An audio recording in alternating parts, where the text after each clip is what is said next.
আল্লাহ আমাদেরকে বোঝার তৌফিক দান করুন। মৃত ব্যক্তিকে দাফন করার পর তাকে কবরে প্রশ্ন করা হয়, কিন্তু যারা পানিতে ডুবে মারা যায়, যাদের লাশ দাফন করা হয় না, তাদেরকে কিভাবে প্রশ্ন করা হয়? মাশাআল্লাহ, দরকারি প্রশ্ন।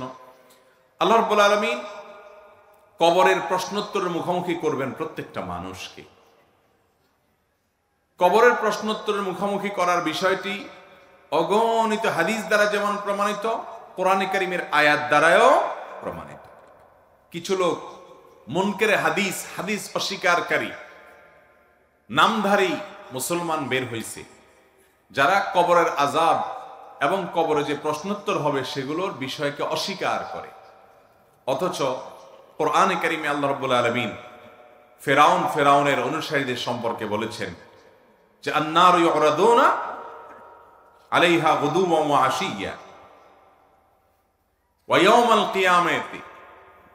কিয়ামাতি আদখিলু আলা ফিরআউনা আশাদ্দাল আযাব।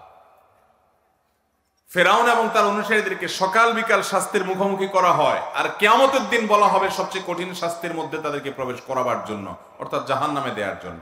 তার মানে তার আগে থেকেই তাদের শাস্তি হচ্ছে। এই আয়াত থেকে পরিষ্কারভাবে বোঝা যায়। আর কবরের আযাব বিষয়ে অসংখ্য হাদিস আছে। নবী করিম সাল্লাল্লাহু আলাইহি ওয়াসাল্লাম আল্লাহর কাছে পানাহ চাইতেন, আল্লাহুম্মা ইন্নী আউযুকা মিন আযাবিল কবর। আল্লাহ, কবরের আযাব থেকে আমি পানাহ চাই। তাহলে বোঝা গেল কবরের আযাব এটা সুসাব্যস্ত, সুপ্রমাণিত।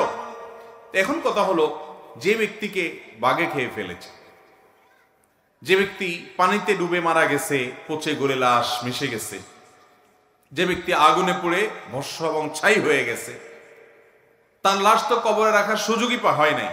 তাহলে তাকে কিভাবে কবরে প্রশ্নোত্তর করা হয়? এর উত্তর হলো, কবরের জগৎটাকে মূলত বলা হয় বারজাখের জগৎ।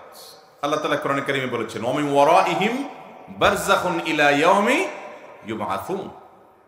মৃত্যুর পর বারজাখ বলতে একটা জীবন আছে। বারজাখ মানে আড়াল, যে জীবনটা কিয়ামত যে কায়েম হবে সেটা, এবং জীবন, এই দুইটার মধ্যবর্তী জীবন, আড়ালের জীবন, পার্টিশনের জীবন, যে এরপরেই হবে কিয়ামত।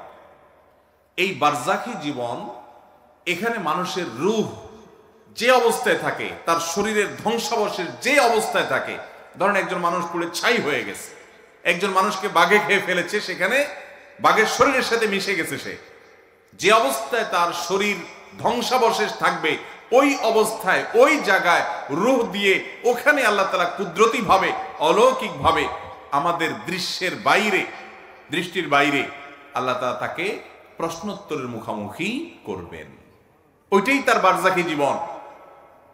যে কবরস্থ আছে তার কবরটা যেরকম বারজাখী জীবন, আর যে ব্যক্তি পানিতে পুড়ে, পানিতে ডুবে আগুনে পুড়ে বিভিন্ন ভাবে ধ্বংস হয়ে গেছে, শেষ হয়ে গেছে, ওই ব্যক্তিকে ওই অবস্থায় তার ধ্বংসাবশেষটা যেটা আছে ওখানের মধ্যে রূহ দিয়ে, ওখানের মধ্যে প্রশ্নোত্তর, ওখানে আযাব বা শাস্তি সে অনুভব করবে, যেটা পৃথিবীর আমরা সাধারণ মানুষরা কেউ এই জগৎ থেকে সেটা ফিল বা অনুভব করতে পারবো না।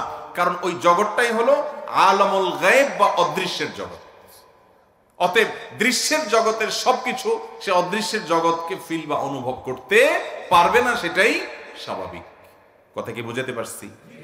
অতএব আলামুল গায়ব সম্পর্কে, অদৃশ্যের জগৎ সম্পর্কে আমরা কোরআন এবং হাদিসের আলোকে যেটুকু শুধুমাত্র প্রমাণিত, এটুকু আমরা বলতে পারবো। ওখানে কিভাবে, তার ধরন কিভাবে হয়, ডিটেইল বিস্তারিত বিবরণ আল্লাহ তাআলা একমাত্র ভালো জানেন। কারণ ঈমানের গুরুত্বপূর্ণ একটা পাঠ হলো গায়েবের প্রতি, অদৃশ্যের প্রতি, কোরআন হাদিসে যেগুলো বলা আছে কিন্তু আমরা দেখি না, সেগুলোর প্রতি ঈমান আনা। সব কিছু যদি আমার চোখেই চলে আসে, তারপরে আমি বিশ্বাস করি, এর বাইরে আমি কিছু বিশ্বাস না করি, আল্লাহর কাছে যদি আমার আস্থা এবং বিশ্বাসই না থাকে, তাহলে ঈমান আর থাকলো কোত্থেকে? এই জন্য ভাইরা আমার, আলামুল গায়বের বিষয় সেটি হবে, সেটি নিশ্চিত। তার বিস্তারিত বিবরণ একমাত্র ইলম কার কাছে আছে? আল্লাহর কাছে আছে।